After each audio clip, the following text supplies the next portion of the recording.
Hey everyone, it's Beverly Hallberg. Welcome to a special pop-up episode of She Thinks, your favorite podcast from the Independent Women's Forum, where we talk with women and sometimes men about the policy issues that impact you and the people you care about most. Enjoy.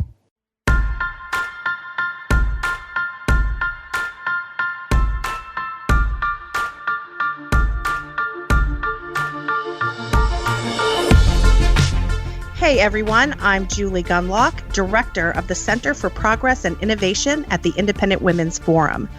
Today I'm joined by Dr. Nicole Saphier.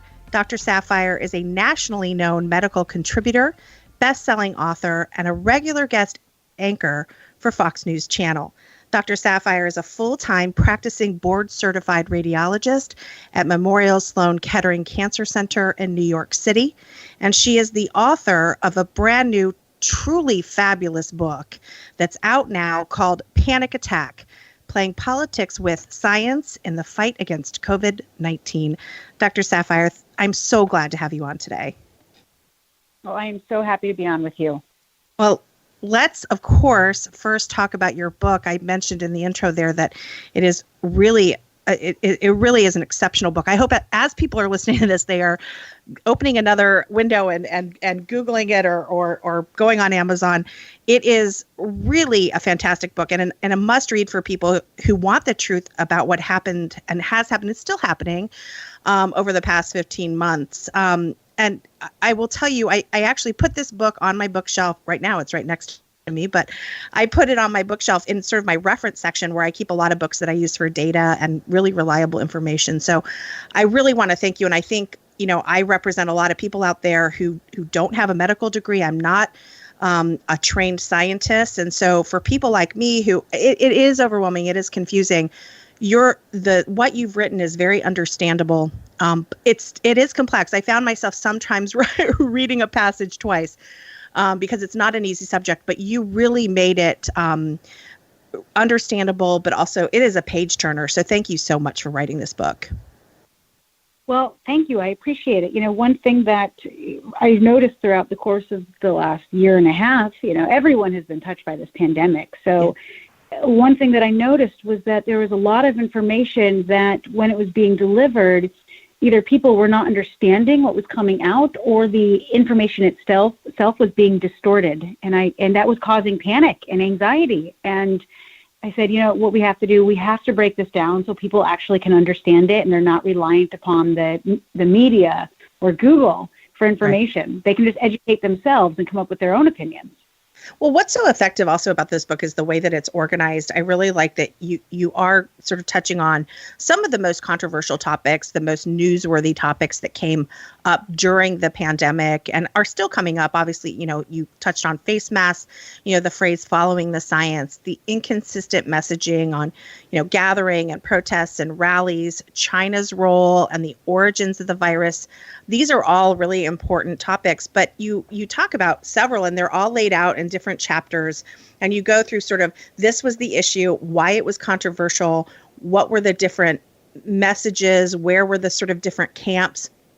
And then you lay out some really good science in each of these areas, which I just thought that was a great way to sort of organize the book. And it's kind of how I try to figure things out in general, like when I'm doing my own research.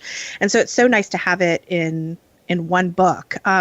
So, you know, honestly, I wish this podcast was more like 4 hours because I want to go over so many topics with you, but I want to just, you know, whittle it down to a few and thought we could first talk about face masks. This is an issue that probably has caused the most controversy and the most sort of tribal, you know, people sort of were set in their ways and had decided, most like passion and emotion around face masks. But the reason I want to talk about it too is it's still going on. You have people who, you know, are fully vaccinated and won't take their face mask off, but we've now got a situation where schools, many of them that haven't, including my own, that have not opened yet, are going to, you know, they say they're going to open in the fall. And we're talking about they're still demanding fully masking of these children. So I kind of wanted to get a little bit into the mask sort of debate and get your thoughts on and sort of the history of the controversy of masks. Well, this is an extremely important topic and one that I'm currently being very vocal on. Yes, I'm a physician. I work with cancer patients, so who are obviously immunocompromised. I myself take a medication for an autoimmune disease, which suppresses my immune system. And I also am a mother of 3. So I come at my face mask opinions from many different angles. Mm-hmm. And while, I talk about in the book, a year ago, when we really had no defense mechanisms against this novel coronavirus, we had no treatments, we had no vaccines, we didn't even know some of the details regarding how it transmits, wearing face masks was one of our only modes of protection. Now, right. The critics say, well, face masks, they don't prevent viral transmission. It's like, well, you're right. They're not 100%. But, when we had hospital systems overflowing and the ICUs were having to send patients elsewhere that had, for other parts of the hospital, retrofitted to take care of them, hey, we got to do whatever we can. It was an all-hands-on-deck effort. So, wear a face mask. It's going to decrease transmission. It's not eliminate it. And so that's why we did it then. Then it became political in nature because you had President Trump, who was, not necessarily wearing face masks out in public. And I kept trying to relay this to people, and I even said this directly to him via the TV, saying, listen, the reason President Trump isn't wearing a face mask right now is because he was tested this morning and every person around him is tested. So he knows that they are negative. But for optics, it would be great to throw on a face mask. And then, he did do that. But again, why do we need our president to put on a political stunt? I mean, that's more virtue signaling. I knew why he wasn't wearing a mask. It wasn't necessarily he was anti-mask. It was he wasn't wearing a mask because it wasn't necessary in that setting. Yeah. But unfortunately, the knee-jerk anti-Trumpism turned it into anyone who supports Trump is anti-mask, and anybody who doesn't support Trump wears masks all the time. But those are two extremes. But it was funny then when Biden comes in, many Americans had been vaccinated at that point. He had been vaccinated. As you say, everyone around him is tested, and he's, walking out to the helicopter with a mask on. And this went on for months. And that frustrated me, too, because I also thought that there needed to be more confidence in the vaccine, given to people, shown to people that, OK, I've been vaccinated. Everybody around me has. So now I can take my mask off. And that in some ways served as an incentive to people that you don't like the mask. Well, if you get vaccinated, you don't have to wear one. So it was funny. It was frustrating. I agree with you on both sides, the messaging. And I think the messaging from the public health community was also frustrating. From, one hilarious, I chuckled so much in your book when you talked about that. I think it was a Canadian public health official who suggested people wear a mask while having sex. I was laughing so hard when I read that part. I had heard about that and forgotten it and then saw it in your book. And so, I think messaging all around from all quarters was really messed up on this. But I'm wondering if you can kind of pivot over to, I'd love to know your opinion on masking of children. And as we approach the fall school year, the next school year, how do you feel about continuing to make kids wear masks for, up to 8 hours a day? Well, and that brings us to where we are now. You're absolutely right. When President Biden took over, all of a sudden, it was a show of force. We wear masks now. It's like, well, but we don't actually have to wear masks now. We've made it through that horrible second wave of the winter. And now we have vaccines. And we've reached a level of community immunity where vaccine transmission it's exceedingly low. It's not even considered local outbreaks anymore. It's more endemic. So I've been trying to say to people, the emergency is over. The pandemic's not over, but the emergency is. Any adult who wants to get vaccinated has been vaccinated, and thankfully a large portion have. And you add that with the existing immunity, and now all of a sudden that's why cases are so low. Yeah. And the problem is you still have public health officials kind of trying to ignore the fact that we have acquired immunity from natural infection, and they continue to want more people to get vaccinated, and that's fine. I understand that, but that's not really what herd immunity is. Herd immunity is not about 100% of a population getting a vaccine. Right. It's about enough of a community being immune, whether from natural immunity or vaccine-induced, to provide protection for those who are not, like our children. Right. And so if you actually look at the transmission data in children right now, since the vaccines have been out, the transmission amongst children of the virus has decreased almost 90%. Yeah. So yes, when they say, well, now that the transmission is most in kids, it doesn't mean that there's more transmission in kids. It just means it's because the adults are vaccinated. So they really twist words to instill this level of fear. And you have educators and parents who are living in this state of a perceived danger of the risks of COVID-19 in children, that it's a level of risk that has been acceptable before, thinking of flu, RSV, strep throat, other illnesses, which, can cause sickness in kids. And there are rare cases of severity, even death. But those levels are quite similar to COVID-19 in kids. And even now, if you really look at the numbers, even with the flu shot, there are more flu-associated hospitalizations with kids than COVID-19. And so we have to move away from that perceived level of danger. And in the beginning, maybe risk versus benefits, when we were trying to lessen transmission, we had such high transmission, we should wear masks to help do that. But transmission is so low now, and kids are not vulnerable to this virus. We have to reevaluate that risk and benefit. And there are inherent risks for prolonged mask wearing in children. Such as dermatologic issues, acne, sinus infections, dental issues, emotional, mental, everything. Yes. I don't think that there's a risk. That risk benefit at this point has shifted, and we really need to get those masks off the kids.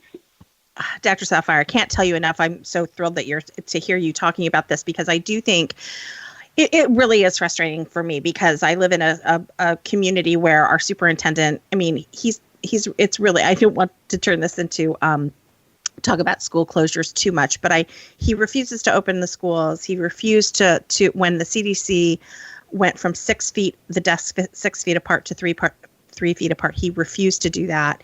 Now everybody's to the point of just begging him to open the schools, which again are not yet open, that I don't think they're going to even focus on the masks. And if he does require masking of children for 8 hours, nobody will say anything, because they're just desperate to get the schools open. And so it's so frustrating to me that, to know what you've said here, to know this data and not to be able to convince someone, which tells me this is not about the science. It's about politics. It's about stoking that fear. It's about keeping people worried about this.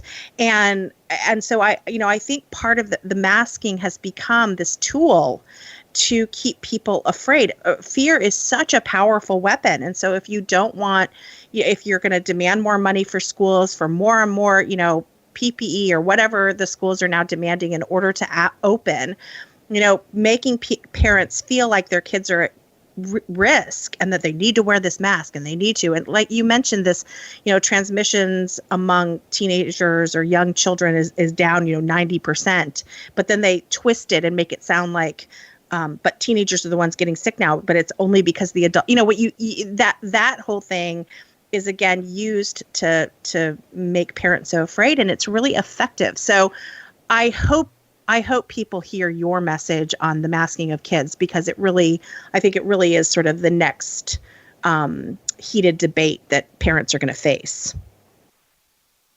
Well, and and it's not, and so unfortunately, the moment you say something about kids taking off their mask, they'll say, well, children have died of COVID-19, and every death is devastating. But we have more people dying in car accidents every day than COVID-19 right now, but yet people are still getting in their cars. In their cars. Well, and the other thing is I've written, I'm on record being very pro-vaccine. I've written for the Wall Street Journal on the need for vaccines. And, the measles vaccine, for instance, is not 100% effective. There, you can, in the rare case that, you're one of the very few people who gets vaccinated and still gets measles. So that does happen, because these vaccines are wonderful and miracles, but they're not 100% effective.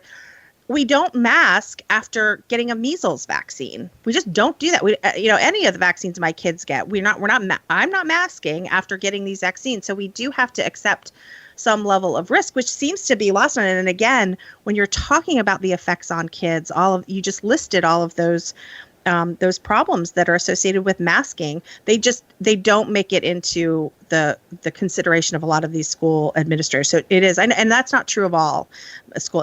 I think I have a particularly bad case here. So I know some school administrators, some superintendents really are considering these things and taking appropriate steps.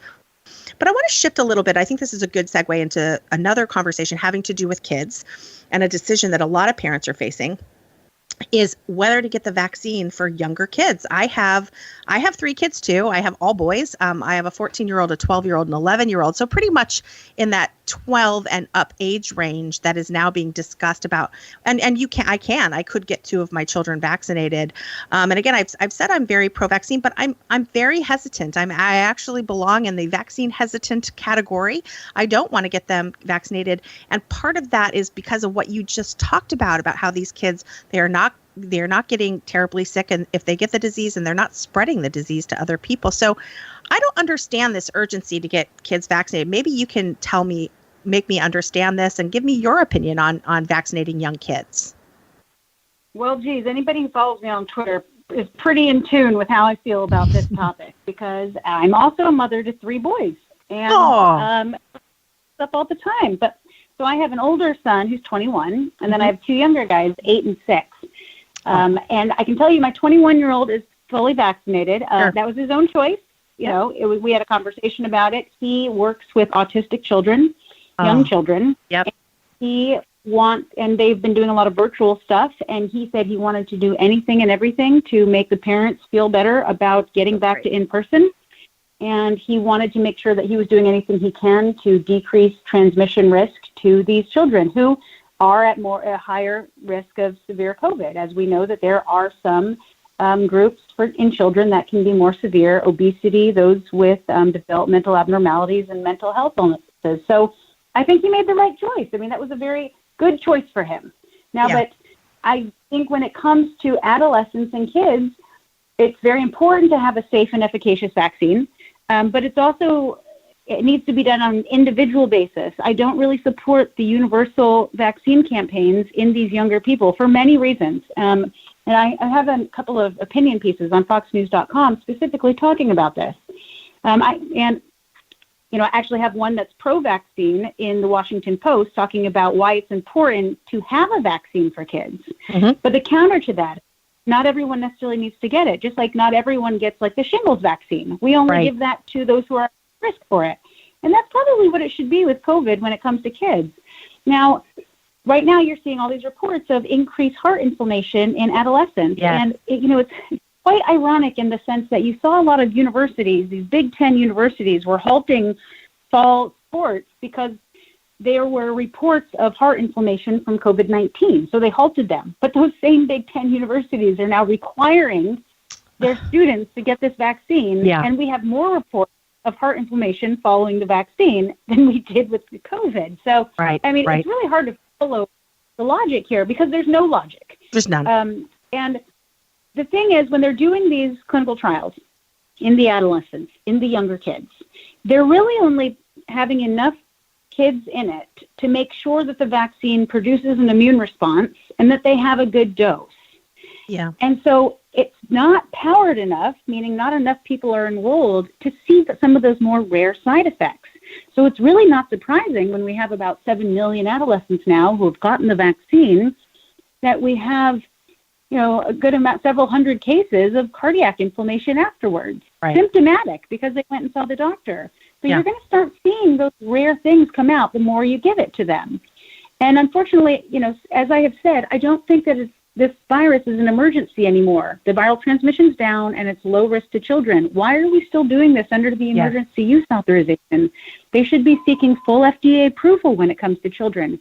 And my biggest concern regarding the younger kids, yes, we've had some children hospitalized and die from COVID-19, but one of our bigger concerns is that multi-system inflammatory syndrome in children that occurs in kids following an infection with SARS-CoV-2. That's like an autoimmune response or a post-viral syndrome that happens about 4 weeks after their infection, and it can affect their heart, kidneys, and eyes, skin, all these other things, and it can be quite debilitating. But the problem is that happens as a result of the inflammation from the immune response to the virus. Well, the vaccine is supposed to emulate the virus and the immune response. So how are we confident that the vaccine itself isn't going to cause MIS-C? There are some studies that show that the immune response from the vaccine's even stronger than the natural response. Right. So are we going to see more cases of MIS-C from the vaccine than the virus? Will it be more severe? And unfortunately, we won't see that if they're only doing a small amount of the kids in the clinical trial and it goes through under the EUA. They have to do the full FDA approval, in my opinion. Right. We need to look at risk benefit. I totally agree. And unfortunately, this information is really not getting to parents. I mean, I'm a fairly well-read person on this issue, and I follow sort of vaccine safety issues. And I didn't really have a full picture of this. And it worries me that parents are, and for parents who have already gotten their children vaccinated, that they have now this to worry about. Let me ask you about that heart inflammation they are seeing, which I know the CDC called, I don't know if it was an emergency meeting, but they definitely met and discussed the issue. Is there any more information on that? Is the inflammation temporary, or is this something that people are worrying about, a sustained inflammation, or something that the children are having sustained problems with this? So the good news, first of all, myocarditis or pericarditis is inflammation of the heart muscle itself or inflammation of the sac that surrounds the heart. Okay. Now, you can get that after any viral infection. I mean, I'm not going to say common, it's rare, but it happens. But the good news is the far majority of cases is completely self-limited, meaning after a few days, a few weeks, it goes away. Okay. Especially with the use of non-steroidals, like a Motrin or something along those lines. But in the rare cases, yes, it can be chronic. It can be severe. It can have long-term implications. So we would like to avoid it if possible. Right. But the good news is if a child gets it, statistically speaking, they're likely going to be just fine and have no long-term effects from it. But the same is true with COVID-19. Exactly. So why are we taking one low risk with another? And I've heard some people are arguing, saying, well, we don't know what the long-term effects are of COVID-19. Right. It could cause long-term damage. I'm like, well, last time I checked, we don't have long-term data on the vaccines either. But exactly. Somehow we're okay with that. Well, and also, sometimes people will also say, well, it protects, by giving your child a vaccine, they can't infect anyone else. But we know that children are not they are not good vectors for this disease. They're not passing it on to people. And so that also needs to be considered in the decision. Well, I really don't think my child is a huge risk factor to other people. I might be, so I will get it. I'm an older person. I will get it. But it's so, I feel like also parents are being a little bit intimidated into making these decisions, perhaps a little too quickly. I'm very worried. I have my middle child is, a very good ball player, and I worry about these being mandated for him to be able to play. It's something that I think a lot of parents are worried about, and unfortunately, when they even ask questions, sometimes they're made to feel, like there's some anti-vaxxer. And I think that these are healthy questions that people need to ask. And it's unfortunate that in many sectors and among some people, asking questions isn't allowed. And this is why your book is so important. I want to repeat the name of your book, because I know people are going to go on Amazon as I'm saying this.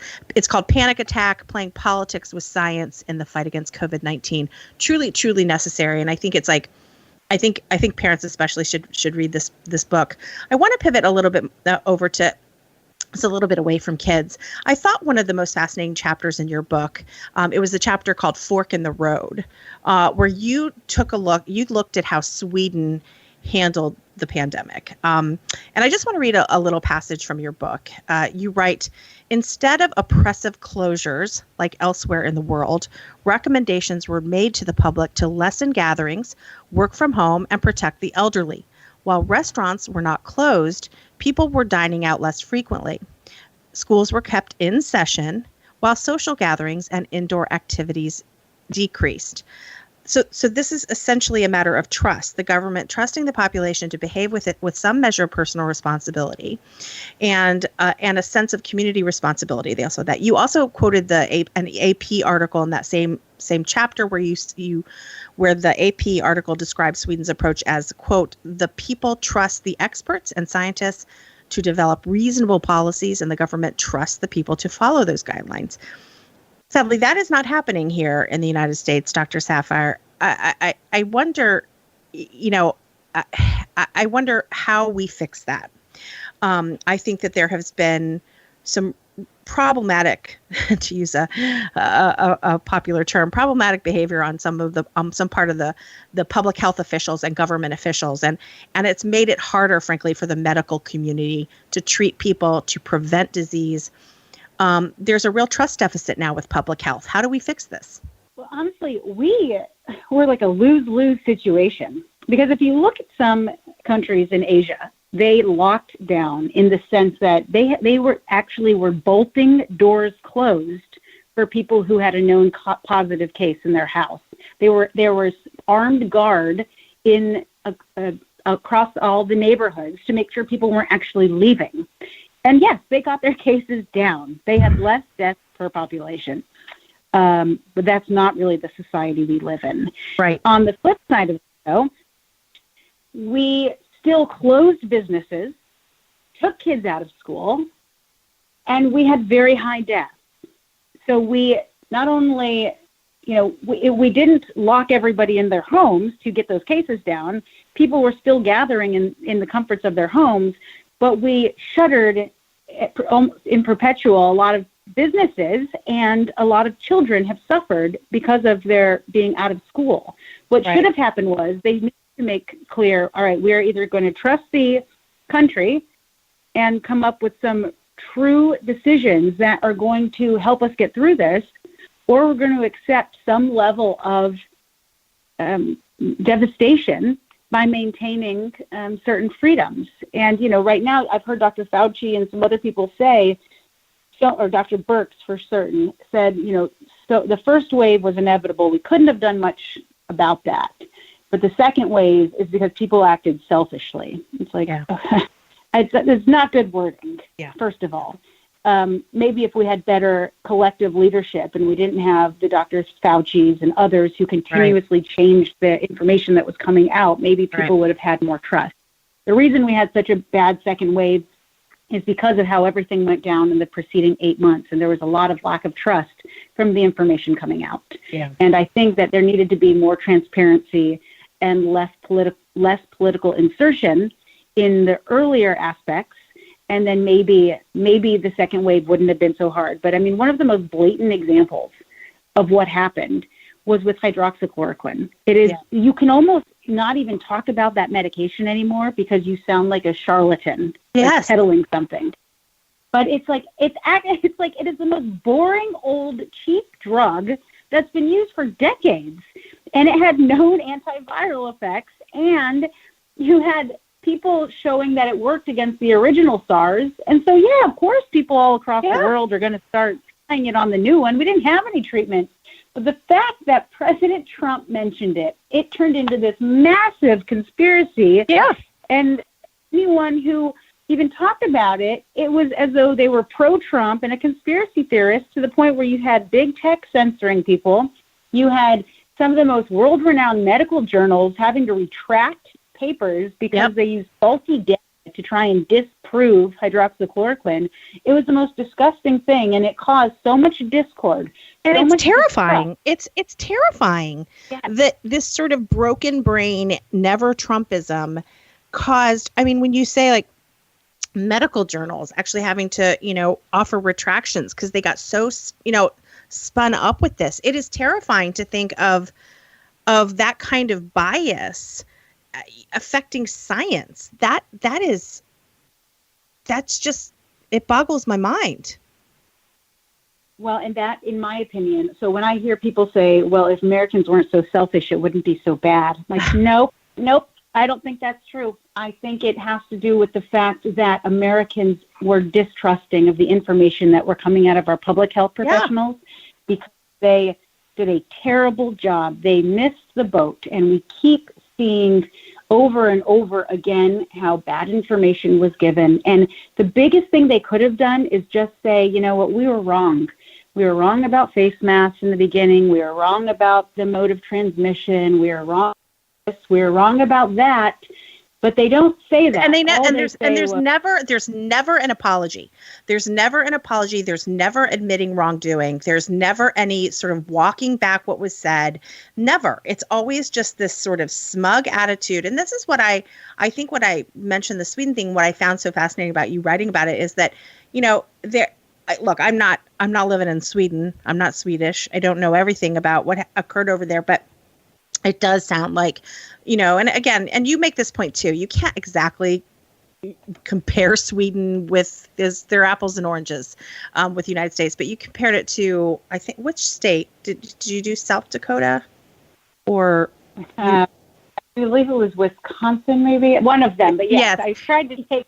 You tried to find a state that didn't have as much lockdowns, and you compared them, and so, but the bottom line is that the smugness and certainty, the lack of contrition after they were the public health community has been proven wrong, it really does grate on people. And so when I talk about this trust deficit, public health earned it. They earned that trust. They treat people badly, and they can't, like you said, they sort of can't ever come back out and say, sorry, we were wrong about this. And people aren't stupid. They remember that kind of stuff. And I think it's really worrisome if this happens again. And I don't think anybody denies that this may happen again. It's very likely. So it worries me for the next time. About recommendations, suggestions coming out of the public health community when we've had, for goodness sake, the face of public health is Fauci, who's obviously proven himself not to be trustworthy now. So I do worry about the next round. You must also worry about that. Is the medical community, is there anything being done to sort of from a PR perspective to sort of tackle this issue? Well, I can tell you it is, it's concerning that at this point, I think the latest poll showed over 50% of Americans don't trust information coming out of the CDC. And right. You know what? They really shouldn't right now. And I can't believe I'm saying that because I've always been someone who has not blindly, but really trusted in the CDC, FDA. But I will tell you, so in the end of March, I'm sure everyone remembers, you have you had CDC Director Walensky, the end of March. She went on a Zoom or whatever. Right. She looked at the camera and she gets choked up. She's like, I am so worried about the impending doom that is going to come. And I'm like, what are you talking about? I remember. And then 2 days later in the Wall Street Journal, an article I wrote came out that said, Dr. Fauci, tear off these masks. So we were definitely in different mindsets. Right. But I was like, how can you say this right now? I'm like, it just, all you have to do is look at the data. Yes, there was going to be a small bump after spring break. That's what happens. But the fact that we were vaccinating millions of Americans every single day at that point, I'm like, no way. By Memorial Day weekend, it's time for emancipation, not impending doom. Like, why are you doing this? Yes, and it is. And fear-mongering is terrible. And I do think, you got to, I don't want to sound like my own a conspiracist as well, but I do think that it really was sort of wrapped up in school openings and the pressure to get schools opened, and the teachers unions and many other groups are saying no, keep them closed or keep kids masked or keep it to hybrid, and I think there has been a real reluctance in some sectors of the government to open up. And so other sectors of the government are sort of willing to go along, like, okay, let's keep up the fear. Let's keep stoking the fear. Let's keep people nervous because then they'll more easily acquiesce to these policies that are really inconvenient, or in some cases taking their businesses away or taking their jobs away. I think people are more willing to sort of acquiesce to those policies when they're actually afraid. And so that, to me, that's sort of, and again, I know that might sound a little bit conspiratorial, but I really think that there was this thinking on some government officials, among them, to keep people nervous, and again they'll behave, if you will. I know we've gone on a little long, and I don't want to I don't want to keep you too much longer, but I do want to just ask you a quick question. We don't have enough time to go into this deeply, but I'd like to talk about China. And I know you're like, that's like the most complicated issue that you're starting here at the end. But I guess my only question is, Biden has now called for an investigation, including into Fauci. Do you think we'll ever know? I just a basic question. Do you think we'll ever really know where this came from? Well, it came from China. We start there. Okay, wait. Yes, I know. Do you? I just. So, I mean, how timely was it that there's an entire chapter in my book I know exploring the origins of the virus? I'm like, glad everyone's catching up now. So, no, honestly, I think that I think if there was evidence that it came from the lab, they're probably destroyed at this point. I think. We know it came from a certain area in China. The fact that the mecca for coronavirus research with the most genetically similar viruses to the circulating SARS-CoV-2 were 8 miles away from that wet market. Okay, there's a lot of coincidences there. But I do think that it should be heavily investigated. I think what's happening right now with what President Biden has instituted is more of virtue signaling. I think what Mike Pompeo and the Trump administration was doing in their investigation probably would have resulted in a little bit more accuracy. But I think at this point, much of the evidence is gone. That is unfortunate. I don't want to end this on a totally negative note here, but I do want to reiterate that your book is an absolute must read. I think that the American public deserves to know the truth. I don't think there are a lot of officials out there willing to dig into the issues as deeply as you did. And I am really grateful to you for doing that. I mentioned to you before we went on that I am going to buy this book and several times and send it to people who I think really need this information. And I really hope that our listeners will listen to this or will get this book as well and send it off to people that need it as well. I'm going to say the name again. It's called Panic Attack: Playing Politics with Science in the Fight Against COVID-19. Doctor, thank you so much for joining me today. Absolutely. Thanks for having me on. And I know I just said the ending there, but Doctor, if you could just say your Twitter handle and where else people can read your writing. My Twitter handle is NB Saphier, my name, SAPHIERMD. And I'm on Instagram, Twitter, and I have a website, NicoleSaphierMD.com. You can kind of find most of my stuff there, or just Google me. I'm around. And you're also on Fox News Channel quite a bit too, so watch her there as well. Thanks again, Doctor. Thank you. We hope you take away something new from today's conversation. And if you enjoyed this episode of She Thinks or like the podcast in general, we'd love it if you could take a moment to leave us a rating or review on iTunes. This helps ensure our message reaches as many Americans as possible. Share this episode and let your friends know they can find more She Thinks episodes on iTunes, iHeartRadio, TuneIn, Spotify, and their favorite podcast app. This is Julie Gunlock, signing off on another special pop-up episode of She Thinks.